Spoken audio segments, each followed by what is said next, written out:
L'invité de la matinale. KTO Radio. On célèbre ce matin les 20 ans d'une loi qui concerne une personne sur 10 en France, mais qui en réalité nous concerne tous. La loi handicap qui prône l'égalité des droits et des chances des personnes en situation de handicap. Alors qu'est-ce qui a changé en 2 décennies? C'est le sujet dont on parle ce matin avec Mathieu Annereau, notre invité ce matin. Bonjour. Bonjour. Bonjour Mathieu, merci d'être avec nous ce matin. Je vous présente aux auditeurs. Vous êtes non-voyant, élu politique, membre du parti Renaissance à Saint-Herblain et à sa métropole en Loire-Atlantique. Et vous êtes surtout, c'est ce qui nous intéresse, le président de l'APHPP. C'est l'Association nationale pour la prise en compte du handicap dans les politiques publiques et privées. Alors tout d'abord Mathieu Annereau, que dit cette loi pour l'égalité des droits et des chances des personnes handicapées ? Oui, donc la loi du 11 février 2005 a apporté un véritable cadre à la politique du handicap en France, structuré sur 2 axes, on pourrait dire même 3 axes majeurs. Le premier sur l'accessibilité donc de la voirie, des établissements recevant du public, sur la citoyenneté et la participation des personnes handicapées à l'ensemble de la vie en société et de la cité. Et puis également travailler sur un pool ressources sur lesquelles les personnes handicapées pourraient s'appuyer pour leurs demandes, qu'elles soient par exemple de RQTH, reconnaissance qualifiante de travailleurs handicapés, au sein de l'entreprise.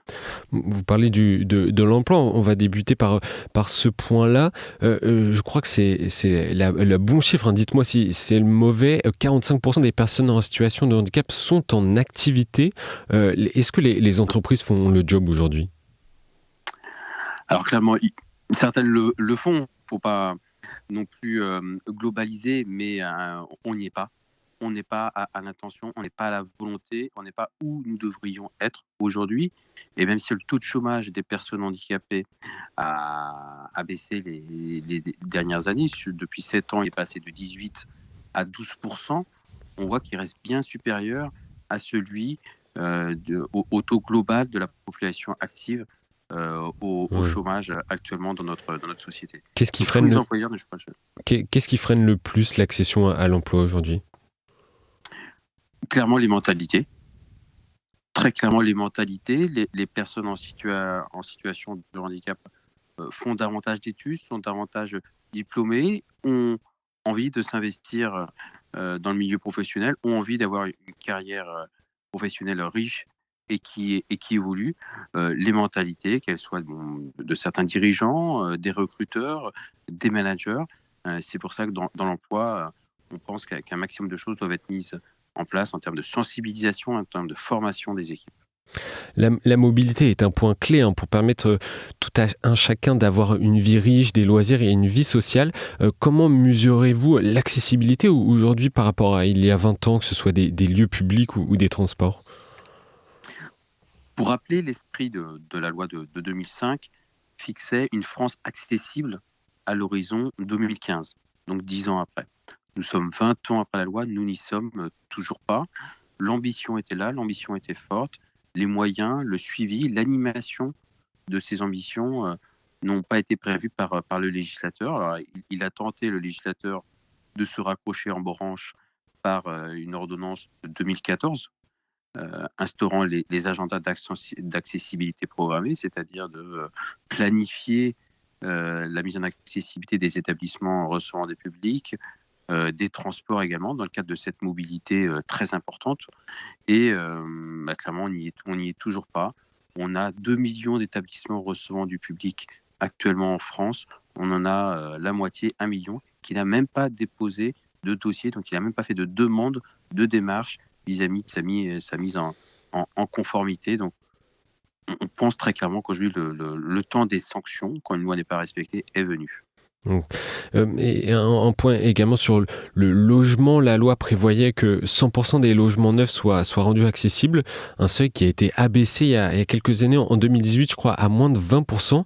Comment expliquer un tel recul ? Clairement, vous évoquez la loi, ce qu'on appelait la loi Elan, la loi Elan, oui. Du logement. Un véritable recul qui a été perçu comme ça par l'ensemble de l'écosystème handicap et qui a été le cas. C'est pour ça que on demande bien sûr de nouveaux droits, mais déjà faire en sorte de sacraliser les droits qui sont déjà les nôtres, c'est très important.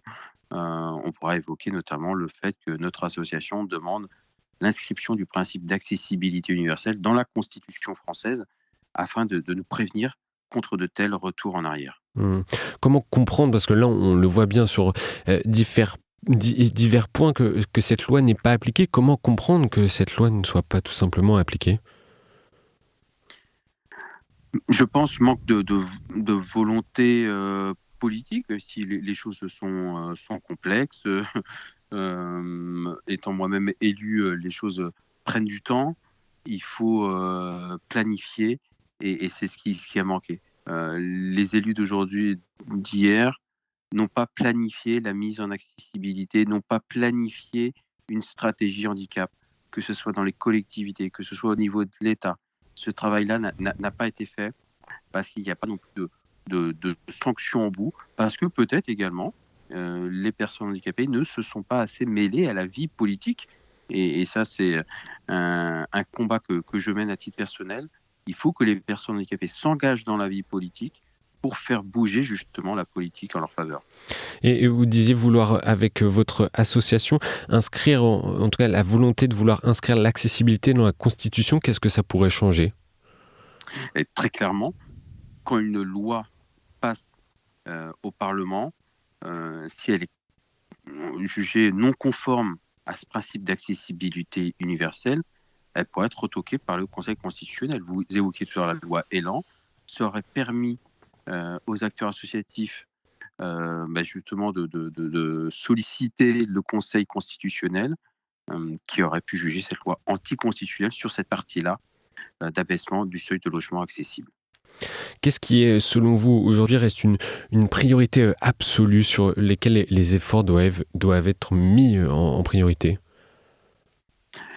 Il y en a beaucoup, mais fondamentalement, c'est le sens humain sur Mmh. lequel il nous faut avancer dans notre société. Alors bien sûr, il nous faut, on a eu les lois, on a eu les droits, mais c'est les personnes, que ce soit dans le milieu scolaire, dans le milieu professionnel, dans le milieu des loisirs, de l'accueil des personnes, qui doivent être sensibilisées, formées au handicap, le monde médical également. Donc c'est le paquet sur la formation dans les différents métiers. On pourrait parler des architectes qui doivent être formés à l'accessibilité, des gens du numérique formés à l'accessibilité numérique et des sensibilisations massives dans les écoles, dans les entreprises qui doivent être, devenir obligatoires et systématiques. L'association pour laquelle vous êtes président, l'association pour la prise en compte du handicap dans les politiques publiques et privées, agit comme un lobbying auprès des acteurs publics et privés pour faire appliquer les lois et porter des projets. Est-ce que vous avez le sentiment d'être écouté et considéré? Écoutez, oui, on peut pas nier, on l'est. Que l'écoute soit suivie des faits, heu, pas suffisamment en tout cas. Mmh. On a pu remporter quelques victoires de notre association, quelques préconisations qu'on a pu pousser, et c'est heureux. Mais pas assez. Et on pourrait dire que la classe politique ne considère pas le handicap comme un sujet politique. C'est consensuel, tout le monde est d'accord. Donc si on n'y avance pas très vite, c'est pas très grave. C'est pas très important que 12 millions de personnes handicapées, que 10 millions d'aidants. Vous représentez un petit peu de la masse de personnes que ça peut représenter dans notre société. Il n'y en ait pas un plein accès aux droits, ne peuvent pas circuler convenablement, ne puissent pas se loger, accéder à l'emploi, au système scolaire. On doit, c'était tout l'objet d'un rassemblement qui s'est produit hier soir et auquel j'ai participé, Place de la République. À Paris, oui. Rassembler les énergies positives autour du handicap, nous fédérer davantage. Et là, c'est notamment le sujet de la PHPP, investir les lieux de pouvoir et décision. Alors, pour montrer également qu'on est en capacité de prendre des décisions et d'influer les politiques, alors qui nous concernent, mais l'ensemble des politiques beaucoup plus largement. Il ne s'agit pas de faire du communautarisme. Vous l'avez dit, j'ai la chance d'être élu sur une ville de plus de 50 000 habitants, Saint-Herblain, Loire-Atlantique, et la métropole de Nantes, près de 700 000 habitants. Eh bien, du coup, j'évoque avec nos concitoyens, je travaille des dossiers sur l'urbanisme, sur la fiscalité, sur la sécurité et tout autre sujet. Et donc, les citoyens me perçoivent comme un élu, en tout cas comme une personne décisionnaire, comme une personne en responsabilité. Et ça, bien avant mon handicap. Et ça change profondément la représentation du handicap dans notre société quand une personne handicapée investit les lieux de pouvoir et de décision. On a pas mal parlé, Mathieu Annereau, ces derniers jours du remboursement des fauteuils roulants par la sécurité sociale annoncé sur TikTok par Emmanuel Macron. On a entendu que tous les fauteuils roulants allaient être remboursés, ce qui dans les faits n'est pas le cas. Pourquoi rembourser certains fauteuils roulants et pas d'autres ? On pourrait dire que la communication a été, peut-être un peu brouillonne sur le sujet, dans le sens où en effet la communication politique est de dire on va rembourser tous les fauteuils, et dans le cas ça sera pas effectif. Ça crée un sentiment de déception, alors que c'est une avancée majeure qui est réalisée.